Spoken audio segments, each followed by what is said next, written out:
Ready ஆயாச்சு. Reception போகிற மாதிரி இல்லையே, கோயில் கோயிலுமாக கூட்டிகிட்டு போவாங்க. ஆமாம், பார்த்தீங்களா? எங்கள் அக்கா நம்பியாச்சு. எப்படி அழகாக இருக்குல்ல செம்பருத்தி?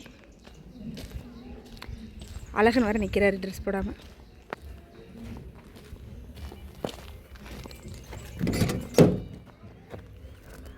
யார் அந்த பியூட்டிக்கல்?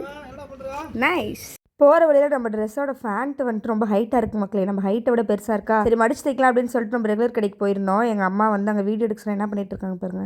நாங்கள் தைக்கிற டெய்லர் கடை தான் பாருங்க. எங்கள் அம்மாவே வந்துட்டு விளாக் எடுத்துகிட்டு இருக்காங்க, வாய்ஸ் கொடுத்துட்டு இருக்காங்க. அப்புறம் அங்கே இருக்கவங்களாம் வீடியோ எடுக்கிறத பார்த்துட்டு இருந்தாங்க. என்ன பண்ணிட்டு இருக்கீங்க, எதுக்கு வீடியோ எடுக்கிறீங்கன்னு. அப்புறம் ஃபேண்ட்டை தைக்க போன இடத்துல நம்ம சேனலையும் சொல்லி நம்ம சேனலை சப்ஸ்கிரைப் பண்ண சொல்லிட்டு நம்ம வந்து கிளம்பிட்டோம். எப்போ பாரு காரில் வரப்போ தான் ஒரு மேடம் மெயில் பண்ணி. சரி டைம் இல்லாமல் இருக்கட்டும். இந்த பிம்பிள்ஸ் என்ன, யார் மம்மி என்னாச்சு உங்களுக்கு இந்த வயசில்? எதுக்கு பிம்பிள்ஸ்? யார் உங்களை என்ன பண்ணாங்க? சைட் அடிச்சா? அழகு வயசா அழகு கூடுது. கூடும் கொழுப்பு தான் கூடுது. இந்த பிம்பிள் வந்து குட்டியாக இருந்துச்சு.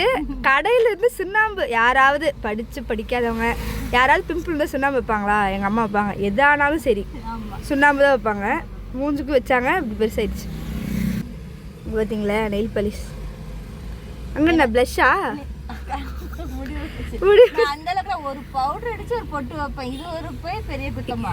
குத்தம்லாம் யாரும் சொல்ல மம்மி, நீங்கள் பண்ணுங்க மம்மி, உங்களுக்கு இல்லாததா நெயில் பாலிஷ்? என் கையிலையும் தான் இல்லை. நாங்களாம் நேச்சுரல் பியூட்டி, நெயில் பாலிஷ்லாம் அடிக்க மாட்டோம். எங்கள் டேடி கல்யாணத்துக்கு கெட்டப் பார்த்தீங்களா? என்ன டேடி ஃபேண்ட் அங்கே போய் பண்ணுமா? கோயிலுக்கு நேராக, அப்புறம் அதனால் வேட்டி நேராக கோயிலுக்கா மண்டபத்துக்கான்னு தெரில. மொய்க்கவர் வாங்கியாச்சு.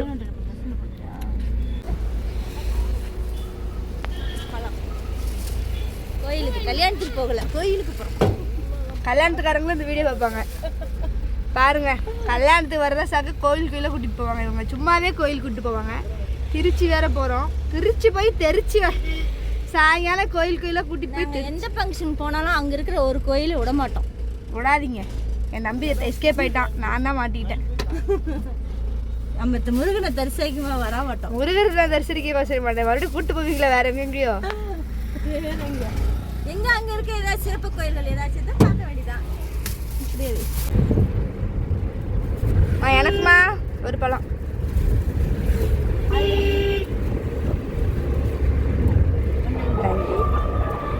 இந்த பழம் ஃபுல்லாக 30 ரூபா. அங்கெல்லாம் 5 பழம் 30 ரூபா. வீடியோ எடுக்க சொன்னது அவங்க தான், ஆனால் கேஷுவலாக பூ கட்டுறாங்க.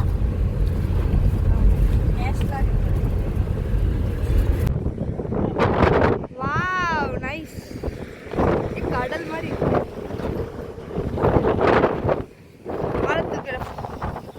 ஃபோனை போட்டு. மதியம் சரியான வெயில், ஆனால் பார்க்குறதுக்கு வந்து சூப்பராக இருந்துச்சு. அதை பாருங்கள், இங்கே வீடியோவில் பார்க்குறப்ப அது ஏதோ தார் ரோடு மாதிரி இருந்துச்சு. அந்த தண்ணி வந்து அவ்வளோ சூப்பராக இருந்துச்சு பார்க்க. அப்புறம் போகிற வழியில் எல்லாரும் வெறுங்காலில் வந்து எங்கே போயிட்டு இருந்தாங்கன்னு தெரில. அம்மா வந்து சமயபுரம் போகிறாங்கன்னு நினைக்கிறேன் அப்படின்னு சொல்லிட்டு இருந்தாங்க. இங்கேருந்தே எப்போ நடந்து போவீங்க அப்படின்ட்டு இருந்துச்சு. அப்புறம் ஏதாவது ஊர் திருவிழா போல மக்களே. அப்புறம் வந்து இங்கே ரயில்வே இதில் வந்துட்டு கேட்டு வந்து க்ளோஸ் பண்ணிட்டாங்க. அங்கே வேறு ஒரு 1/4 மணி நேரமாக டைம் வேறு ரொம்ப லேட் ஆச்சு. கல்யாணத்து வீட்டுக்காரங்களே கிளம்பிடுவாங்க போல். அப்புறம் மண்டபத்துக்கு கொஞ்சம் தூரத்துக்கு முன்னாடி நாங்கள் வந்து நின்று கிளம்பிட்டு இருந்தோம். மேடம் டச்சப் ஆயாவுக்கு வந்து லிப்டிக்லாம் போட்டு இதெல்லாம் எதுக்கு தேவையில்லாத. தாத்தா நீங்கள் நல்லா இருக்கீங்களா? நாங்கள் எப்போதும் சிம்பிளாக பவுடர் கூட அடிக்க மாட்டோமா. நெத்தியில் மட்டும் என்ன பண்ணி பவுடர் கூட அடிக்க மாட்டோம், விபூதி அவ்வளோதான். ஆஹா, உடம்பு சரியில்லைன்னா அப்படியே போவாங்களா? 2 நாளாக சோறு திங்க இறங்கல, சோறு இறங்கல. ஒரு வழியாக மண்டபத்தை கண்டுபிடிச்சி வந்தாச்சு மக்களே. அங்கே பாருங்கள் யாரையுமே காணோம். ஐயோ, கல்யாண வீட்டுக்காரங்களே கிளம்பியிருப்பாங்களாட்டுக்கு. ஏன்னா நம்ம ஃப்ரெண்டோட அண்ணா கல்யாணத்துக்கு தான் போயிருக்கோம். ஸோ நம்ம அங்கே யாரையுமே நமக்கும் தெரியாது. அப்புறம் மேலே போய் பார்த்தா தான் மக்கள் எல்லாரும் இருந்தாங்க. இவங்க தான் மக்களே நம்ம ஃப்ரெண்டு. அவங்க வந்து நம்ம ஸ்கூல் மேட்டு. அப்புறம் வந்து அவங்க அம்மா எல்லாம் இருந்தாங்க. Semba say hi to my subscribers. Actually உங்களுக்கு வாங்கின கிஃப்ட்டை வந்து நாங்கள் மறந்து வீட்டிலே வச்சிட்டோம். எல்லோரும் கிளம்புற அலப்பறையில் மறந்துட்டோம். ஸோ அதனால தான் வந்து மொய்யா வச்சிட்டோம். ஏன்னா ஃப்ரெண்ட்ஸுக்குலாம் நம்ம வந்து கிஃப்ட்டு தானே கொடுப்போம். அப்பயே நாங்கள் வந்து மறந்து விட்டோம். சரி அதை விடுங்க. அப்புறம் அண்ணா தங்கச்சியெல்லாம் வந்து அழகாக ஃபோட்டோ எடுத்துகிட்டு இருந்தாங்களா, அவங்களெல்லாம் கேப்சர் பண்ணிவிட்டு நம்ம வந்துட்டு சாப்பிட கிளம்பிட்டோம் மக்களே. திருச்சியோட கல்யாண சாப்பாடு வந்து வித்தியாசமாக இருந்துச்சு. நிறைய ஐட்டம்ஸ் வந்து வச்சுருந்தாங்க. ஆக்சுவலி ஒவ்வொரு ஏரியா சைடு ஒவ்வொரு மாதிரி இருக்கும் பார்த்தீங்களா கல்யாண சாப்பாடு. இவங்க வந்து ஸ்வீட்டுக்கு பூந்தி வச்சுருந்தாங்க. அதுக்கப்புறம் இந்த பொரியலில் அப்புறம் இந்த கருணக்கிழங்குல வந்து வச்சுருந்தாங்க. கருணக்கிழங்கு நாங்கள் வந்து இந்த சைடு அவ்வளோ செய்யவே மாட்டோமோ, அது வந்து ரொம்ப சூப்பராக இருந்துச்சு. எங்கள் அம்மா வந்துட்டு கருணக்கிழங்கு சாப்பிட மாட்டாங்க, அவங்களுக்கு அலர்ஜி ஒத்துக்காதுன்னு சொல்லிட்டு அப்புறம் அவங்க கிட்ட இருந்து வாங்கின அந்த கருணக்கிழங்கு சாப்பிட்டேன். சூப்பராக இருந்துச்சு. அவ்வளோதான் மக்களே, நல்லா சாப்பிட்டு சரி கிளம்பலாம் அப்படின்னு சொல்லிட்டு அப்பா மட்டும் சொல்லிட்டு போகலான்னு சொல்லிட்டு பாருங்க. அப்பா அதை பார்த்துருக்க மாட்டீங்க. அப்பா வந்துட்டு ஒரு தமிழ் ஆசிரியர். அவங்க வந்துட்டு நம்ம ஸ்கூல் ஃப்ரெண்டுன்னு சொல்லியிருந்தோம் பார்த்தீங்களா. நாங்களாம் வந்து வருஷத்துக்கு ஒரு டைம் இந்த மாதிரி தான் பேசுவோம். ஆனால் வந்து எவ்வளோ வருஷம் கழிச்சு பேசினாலும் நமக்கு வந்து அதே க்ளோஸ்னஸ், அதே பாண்டிங் வந்துட்டு இருக்கும். மாதக்கணக்கில் வருஷக்கணக்கில் பேசலைனாலும் அந்த ஃப்ரெண்ட்ஷிப்கான பாண்டிங் வந்து அப்படியே இருக்கும். அந்த மாதிரி உங்கள் லைஃப்லேயே யாராவது ஒரு ஃப்ரெண்டாவது இருப்பாங்க. அப்படியே அந்த ஃப்ரெண்டோட நேமை கமெண்ட்ல சொல்லிட்டு போங்க. அப்புறம் நம்ம வந்து ஒரு முக்கியமான ஒருத்தரை பார்க்கறதுக்காக நம்ம மட்டும் இல்லை, எல்லாரும் வெயிட் பண்ணிட்டு இருக்கோம். இதோட கண்டினியூஷனை வந்துட்டு நம்ம நெக்ஸ்ட் பார்ட்டில் பார்க்கலாம். Bye guys, keep smiling.